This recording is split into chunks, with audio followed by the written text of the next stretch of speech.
স্বাগত সবাইকে আমাদের ছন্দময় বাংলা ইউটিউব চ্যানেলে।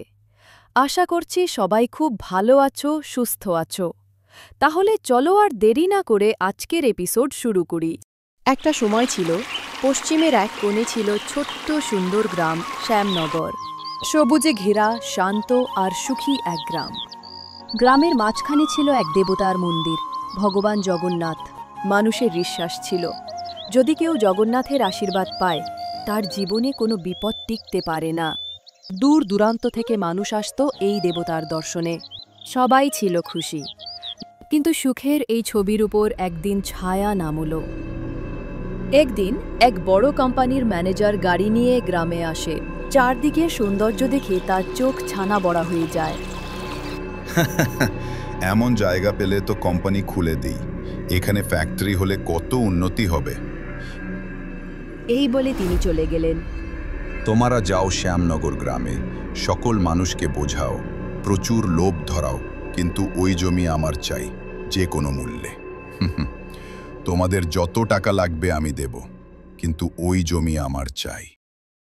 পরের দিনের মধ্যেই কোম্পানির লোকজন গ্রামে ছড়িয়ে পড়ে, পুরো গ্রামে। গ্রামের মাঝখানে সভা। আমরা স্কুল করব বাচ্চাদের জন্য, চাকরি দেব তোমাদের ছেলে মেয়েদের, তোমাদের জমি বিক্রি করো আমাদের, তোমাদেরই মঙ্গল হবে, বদলে তোমরা টাকাও পাবে। গ্রামের লোকজন কিছুক্ষণ আলোচনা করল। এরা যেভাবে বলছে, এতে তো আমাদের মঙ্গল বলেই তো মনে হচ্ছে। হ্যাঁ, ঠিকই বলেছ। তারা এটা সর্দারকে বলতে গেল। তোমরা যা বলছো সব মিথ্যে। এই মাটিতে ভগবান জগন্নাথের মন্দির আছে। যদি এইখানে কোম্পানি খুলে, তার মর্যাদা নষ্ট হবে। তোমরা কান খুলে শুনে রাখো, আমি বেঁচে থাকতে এই জমি আমি কখনো বিক্রি করতে দেব না। কিন্তু সর্দার, স্কুল হলে তো ভালোই হবে। তোমরা বুঝতে পারছো না? ওরা তোমাদের প্রলোভন দেখাচ্ছে। এরা এলে আমাদের বিশ্বাস, আমাদের মাটি সব শেষ। গ্রামবাসীরা তখন সর্দারের কথা বুঝতে পারল এবং তার পাশে দাঁড়ালো। সবাই একসাথে বলে উঠল, আমরা জমি বিক্রি করব না, তোমরা গ্রাম ছেড়ে চলে যাও। এই কথাটা শুনে তারা অত্যন্ত ক্ষিপ্ত হয়ে গেল এবং তারা গ্রাম ছেড়ে চলে গেল। তারা গিয়ে তাদের মালিককে সব কথা বলে। মালিক, গ্রামের লোকজন সব রাজি হয়ে গিয়েছিল, কিন্তু ওই গ্রামের সর্দারটা এসে সব লণ্ডভণ্ড করে দিল।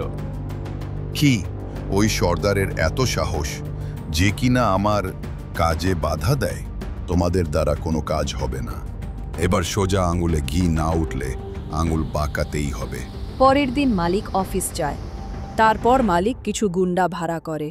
ওই সর্দারটা আমাদের পথে কাঁটা, ওকে একটু শিক্ষা দিতে হবে। তাকে আঘাত করো না, কিন্তু ধরে নিয়ে আসো। আর দেখো যেন কোনো ভুল না হয়, তাহলে হিতে বিপরীত হতে পারে।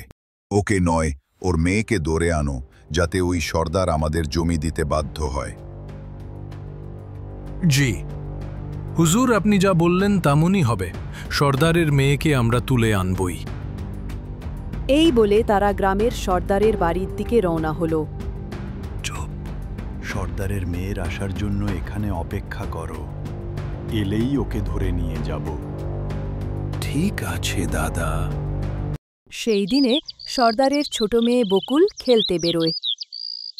মা, আমি একটু বাইরে যাচ্ছি, ফুল তুলবো। তাড়াতাড়ি ফিরে আসিস মা, আজকের বাতাস ভালো না। ঠিক আছে মা। সে এগিয়ে যায় গ্রামের প্রান্তে। ফাঁকা জায়গায় গুন্ডারা অত পেতে আছে। ওই মেয়েটাই সর্দারের মেয়ে, এলেই ধরবি। কোথায় যাচ্ছ মা? আমাদের সাথে চলো, তোমাকে চকলেট কিনে দেব। তোমরা কারা? দেখে তো দুষ্টু মনে হচ্ছে। কি বললি বদমাশ মেয়ে? ধরে নিয়ে চলতো ওকে। কেউ বাঁচাও আমাকে এই দুষ্টু লোকেদের হাত থেকে। এমন সময় আকাশে বজ্রপাত হলো। আর একজন উল্টে পড়ল মাটিতে, আর দূর থেকে এক অদৃশ্য আওয়াজ এলো। ছেড়ে দে ওকে। দাদা, আমার মনে হলো কেউ আমাকে জোরে ঠেলে দিল। কি উল্টোপাল্টা বলছিস? এখানে তো কেউ নেই। এটা বলতেই তাকেও কেউ ধাক্কা মারল। তুই ঠিকই বলছিস ভাই, আমাকেও কেউ ধাক্কা মারল। পালা এখান থেকে যদি প্রাণ বাঁচাতে চাস তো। এখানে ভূত আছে। এই বলে তারা দৌড়ে পালালো। এমন সময় সর্দার তার মেয়ে বকুলের কাছে এলো। কি রে মা, ঠিক আছিস তো? হ্যাঁ বাবা, কিন্তু তুমি কি ম্যাজিক জানো?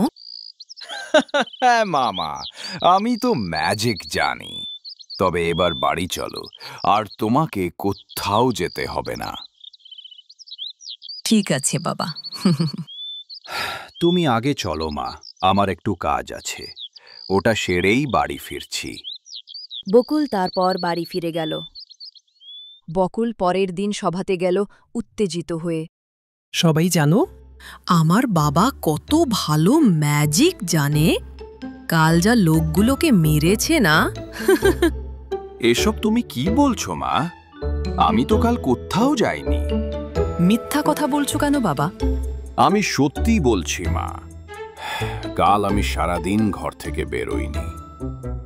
তাহলে কাল আমাকে কে বাঁচালো? তাহলে কে ছিল সে?